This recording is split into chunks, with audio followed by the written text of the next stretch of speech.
So you ready? So our next talk will be on inferring phylogenies from LCA-distances.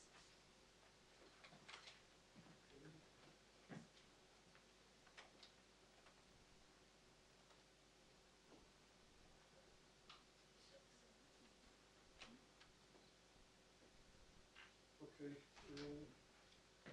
we talk about distance-based construction, which essentially consists of two parts.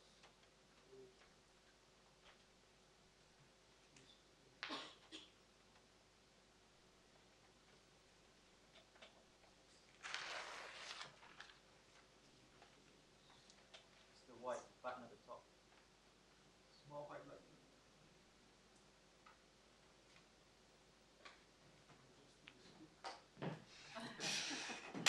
So there are two parts to this method. First, to convert the information you have to distances, which we heard about a lot earlier today. That's the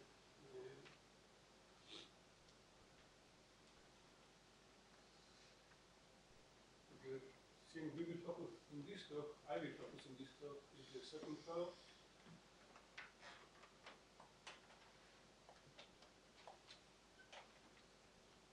So I haven't used it, if someone could give them advice. Just use the laptop. Yeah, you want to just use the arrow, please?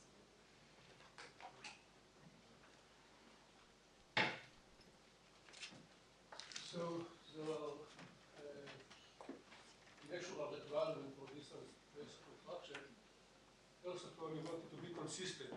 That means that if you are lucky and you get a distance matrix which is accurately represented by a tree, you want to be able to reconstruct this tree. But of course, you would like also to be able to reconstruct trees when there is some amount of noise in the data, and efficiency is important as well. The basic distance method is neighbor chaining, which can be described in the following way. At this iteration, you take two taxa, which you believe that they are neighboring taxa. You join them to replace them as their parents, and you continue.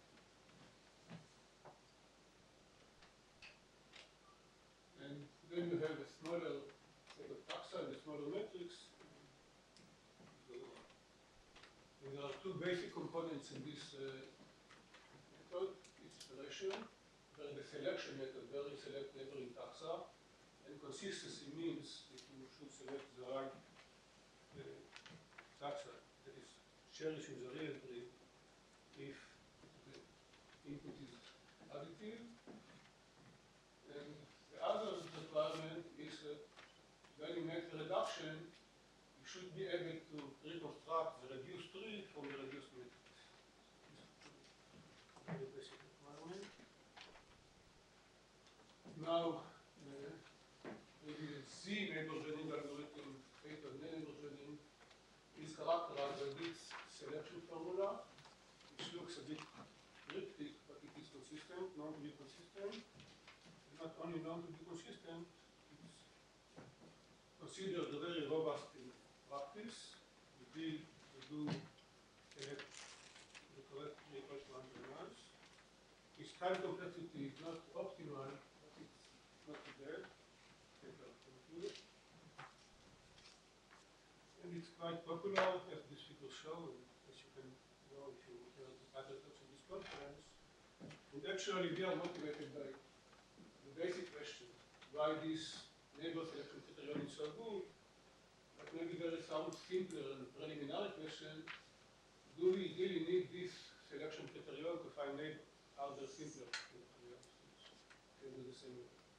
So I actually start with this question, and at the end, make some implications on the original question. So a simple neighbor selection criterion, rather than looking at distances, look at LCA distances, which are, look at I and j, fix some root, and look at the distance from the root to the least common ancestor of I and j. And it is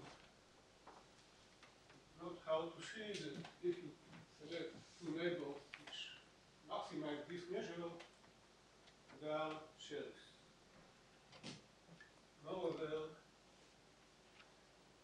actually you don't have to select two neighbors which maximize that measure takes any two taxons which each considers the other as its deepest neighbor. Then you have also cherries. And this selection criterion is not only consistent, but it also complete in the sense that it identifies all the cherries in the tree. In a sense, it gives you at each time the freedom to select any type of cherry which you want. And it has another nice property. When you look at two cherries, they consider all other taxa similar. So the least common ancestors of I and K is equal to that of J and K. This helps to have a simple reduction formula. So this simple criterion can be transferred to a simple algorithm. First of all, we start from input matrix, which is distance matrices. So we want to transform it to a matrix of LCA-distances. We do this by using the usual Charles transform. So we consider the distance from R to skip this. It's a very simple transform. Now, after you have this matrix L of LCA-distances, you have the two steps of each phase. Each phase, you select I and J, which maximize Lij, and then you make a reduction, which is dependent on the parameter alpha, which can be any real number, and it can change in every single step, and still remain consistent. So this gives you quite a simple to describe algorithm, and it can be implemented in theta n squared time. There is the first step, which is the computing the LCA-distances, which can be done in theta n squared time. Now, in each iteration, the reduction step takes theta n time per iteration, or in bidirectional per iterations. The bottleneck is neighbor joining, but this can also be done quite efficiently by writing an odd method actually, which using a slightly different context. Rather than looking each time for the deepest neighbors, you look each time for locally deepest neighbors. And essentially you climb in the tree until you hit neighbors. Then you join them, go back, continue climbing, join another deepest neighbor, join them, go back, and so on. Each climbing step takes you O and I, they are altogether O and climbing step, so it takes you O of A squared. So what we can say so far, so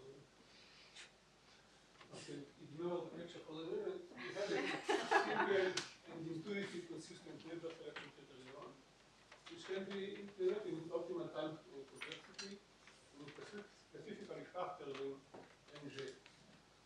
There was another essential which I mentioned. What about the robustness? Being able to cope with noise.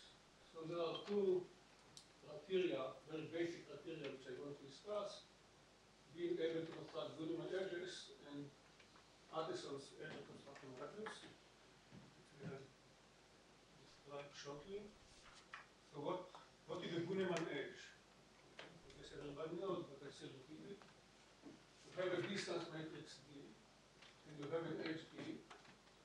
The edge is Bunneman edge for this distance matrix if for every quartet which is separated by this edge, every such quartet can be reconstructed from the matrix by considering the distance in the matrix. So the distance from I to J plus the distance from A to N is smaller than all other two pairs of distances. So every such edge can be reconstructed from the matrix. And the requirement, which we call Bunneman robustness criterion, the algorithm should be able to reconstruct all Bunneman edges. Looks like a very basic requirement. You cannot ask for less. Addison edge reconstruction radius is some kind of criterion which generalize this one. shortly. So this is a number epsilon between 0 and 1. And identified as follows. Consider the difference between the true distances and the input distances.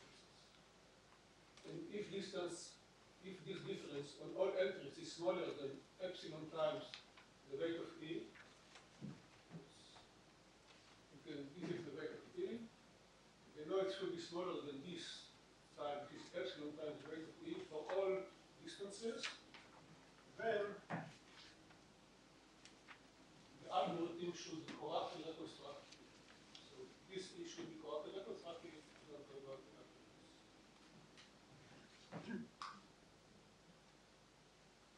So it is known by Atherton that the this radius cannot be larger than 1/2.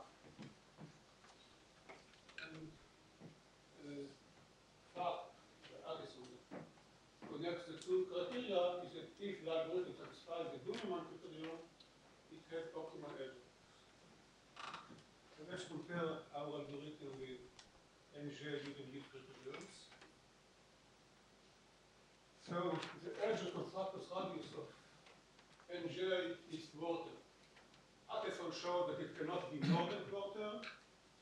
And yes, so it proves it Berkeley showed us here that it is exactly quarter. Hence, it does not satisfy even the Duneman criterion. So NJ is not guaranteed to reconstruct all Duneman edges. It's surprising to see that this quality. The LCA, on the other hand, if you restrict it to conservative reduction, which I will not describe in full, but it's actually every reduction which I know of is conservative, then it satisfies the Duneman criterion, and therefore it has also an optimal algebra construction like this. So far, so good. Looks also under this criteria, the LCA is more robust than NJ. So now we come to the harder question, what happens in practice. So we made some testing and simulated data. We generate three, we compute distances with some program. We reconstruct the three by using either DLCA or NJ, and you consider you test which tree is closer to the original tree. You have to remember, however, that DLCA may produce n different trees, one for each node which is chosen as a root. So we have to compare n trees to 1, and give you just one part of the result. So this was simulation was done with 2,000 different trees. Two kinds of trees, 24 taxa and 96 taxa. Now we know everything which is blue here. So the y-axis is the Robinson-Fold score of the reconstructed tree. The order of the n trees produced by DLCA from the best to the worst. And the bold red line is the Robinson-Fold score of NJ. So what we can see is that on the average, NJ is better than DLCA. Here it's even much more apparent. But still, on few trees, DLCA is still better than NJ. So what can we tell about the robustness of DLCA under what I saw so far? DLCA is superior by the criteria which I mentioned before, but it is on the average inferior from simulated data. So where lies the reason for this conflict? Okay, there is no mystery in the data because it was simulated. Why does it happen? So let's take another look at the paper-make selection criterion. This is the criterion as was shown before, but as we saw, I think it's maybe more natural to express it in LCA distances. So this is the sacred criterion in LCA distances. What you do here, you take 2 times, for each pair ij, you take 2 times the LCA distance of I and j with respect to all other vertices, you sum it up. If you do only this, you do not get a consistent criterion, so you have this correction measure to make it consistent. So, in some hand-waving argument, nj tends to select I and j, which do not maximize the LCA distance for the single taxon, but they maximize the average LCA distance. And this, in some sense, tends to smooth noise. So rather from looking at what one taxon tell you, you look at what all the taxons tell you and take the average. And the average is quite different from the previous. So it apparently works. And on the other hand, averaging does not affect the analysis of Addison. And in fact, the bound of one turtle, which I mentioned before, if you look at the details of the example, it's considered a very highly improbable scenario. It's like all the entries of the matrix cooperate together to fit and j, which doesn't really happen in practice. Okay, so what future redirection can be done in this kind of work? So this I didn't talk about, but the fact that DLCA produces n different trees enable you to ask yourself, out of these 3, which one is the best? Because as we saw, at least one is better even than nj. So one approach that doesn't work very well by our experiments is try to guess ahead which taxa will give you the best tree. It's not good in the sense that you know that some taxa are better, but no taxa is always better than nj. The other one is run the algorithm n times, take all the trees, and select by maximum likelihood or maximum parsimony the best tree which you give. And another different directions, theoretical side, find criteria which explains the robustness of nj. This is something people are trying to do for quite a long time. Essentially, we should, I think, find the criteria which take the stochastic property of the model into account. Okay, this is very fine more result here.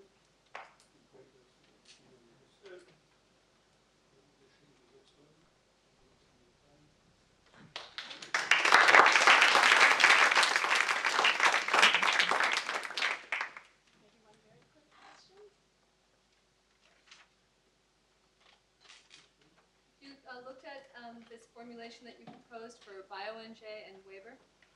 Well, this all come into account in the reduction step. The test step which we made, only the reduction formula was cut and cut. Okay, so we did not test other variants. Okay, great. Thank you very much.